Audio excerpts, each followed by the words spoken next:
இருக்கேன்.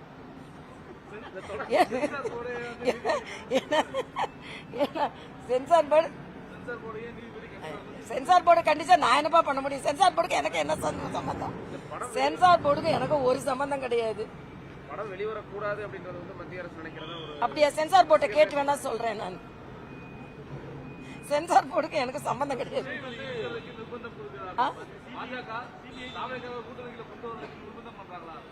சென்சார் போர்டை வச்சா இந்த கேள்வியை நான் சென்சார் செய்கிறேன். இந்த கேள்வியை நான் சென்சார் செய்கிறேன்.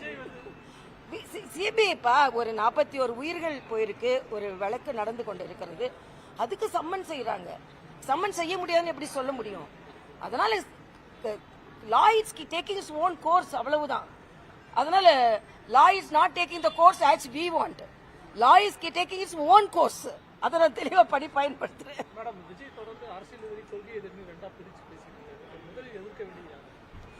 அரசியல் எதிரி தானேப்பா. இப்ப இது சட்டமன்ற தேர்தல் தானே. கொள்கை எதிரியா இருக்க வேண்டிய அவசியமே இல்லை அவருக்கு. ஏன்னா இது சட்டமன்ற தேர்தல். அவர் கடுமையாக திமுகவை எதிர்க்கிறார். அதில் எனக்கும் மகிழ்ச்சி தான்.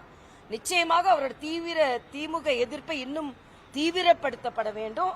நிச்சயமா அது எல்லோருக்கும் பலன் தர வேண்டும். அவர் ஒரு பக்கம் தீவிரமா எதிர்த்து, தேசிய ஜனநாயக படி ஒரு பக்கம் தீவிரமா எதிர்த்தா உறுதியாக இருக்க வேண்டுமே தவிர உதிரியாக இருந்த கூடாது என்பது. ஒரு அரசியல் பார்வையாளர்கள் எல்லோருக்குமே எதுக்கு நம்ம திமுகவை எதிர்க்கிறோம், அப்ப நம்ம பலமானாதானே அவங்கள வீழ்த்த முடியும் அப்படின்னு நினைக்கணும்.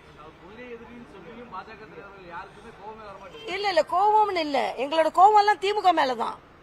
அதனால இன்னைக்கு ஏன் 67ல ராஜாஜி அவர்கள் நேரடியா திமுகவை எதிர்த்து கொண்டிருந்தவர்கள் அவங்களோட சேரலையா?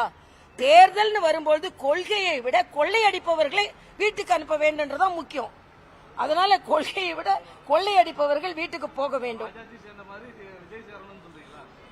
கேட்டா என்ன தப்பு? இப்ப திமுகவை தோக்கடிக்க வேண்டும், அல்ல விஜய் சிந்திக்க வேண்டும். உடனே அழைப்பு அப்படின்னு போடாதுங்க. உங்களோட பிழைப்பும் அதுதான் போடுங்க. நீங்கள் உங்களோட கடமையும் அதுன்னு போடுங்க. எங்களோட கடமையும் கிடையாது, அவரோட கடமை இருக்கு.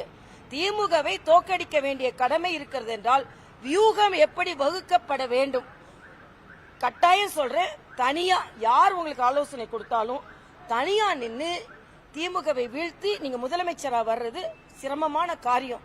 அதனால கொஞ்சம் சிந்திங்க நான் சொல்றேன்.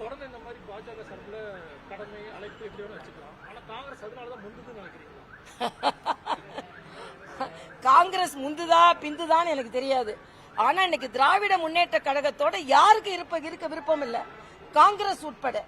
அதனால அவங்க இன்னொரு கதவை திறந்து வைத்திருக்க. நான் இன்னொன்னு சொல்றேங்க, ஜோதிமணி பேசுறாரு, பிரவீன் சக்கரவர்த்தி பேசுறாரு, மாணிக் தாக்கூர் பேசுறாரு. ராகுல் காந்தியோட அனுமதி இல்லாம இவங்க எல்லாம் பேசுறாங்களா? ராகுல் காந்தி ஏதாவது ஒரு மறுப்பு கொடுத்தாரா? இல்லையா? அப்போ அங்கேயும் யாரு முந்துறது யாரு பிந்துறதுன்னு பிரச்சனை இருக்குன்றது நான் நினைக்கிறேன். ஏன் மத்தவங்களை பேசாங்கன்னு சொல்ல முடியாதா? சொல்லலாம்ல, சொல்லாம இருக்கிறாங்கல்ல, பார்க்கலாம். அங்க குழப்பம் இருக்கிறது என்பது எனது நிச்சயமாக. கை இப்படி இல்ல இப்படி இருக்கு. அதனால பாத்துக்கலாம். தை பிறந்தால் வழி பிறக்கும் அப்படின்னு சொல்லி இந்த கூட்டணி தொடர்பாக எல்லா கட்சியினரும் எல்லா கூட்டணியுமே ஒரே கருத்து தான் சொல்லிட்டு இருக்காங்க. அதுக்கு அர்த்தம் தான் என்ன? உங்க கூட்டணியில யாரெல்லாம் அந்த தை பிறந்தால் அந்த வழியில இப்ப எங்களுக்கு தை பிறந்த உடனே ஒரு வழி பிறந்திருக்குதுல்ல, இன்னொரு கட்சி எங்களோட இணைந்திருக்குல்ல. ஆக தை பிறந்தால் வழி பிறக்கும், தை பிறந்தால் திமுகவின் வலி போகும். திமுக என்ற வலி தமிழகத்தில் இருந்து போகும், நாங்கள் வலிமை அடைவோம். ஆக எங்களுக்கு வலி. நான் அதுக்கு பதில் சொல்லலப்பா, அது அவங்க கட்சி விவகாரம், நான் பதில் சொல்ல அவ்வளவுதான். இப்ப எங்க கூட பாமக சேர்ந்து இருக்கிறது, அதை மட்டும்தான் என்னால சொல்ல முடியும். சரி.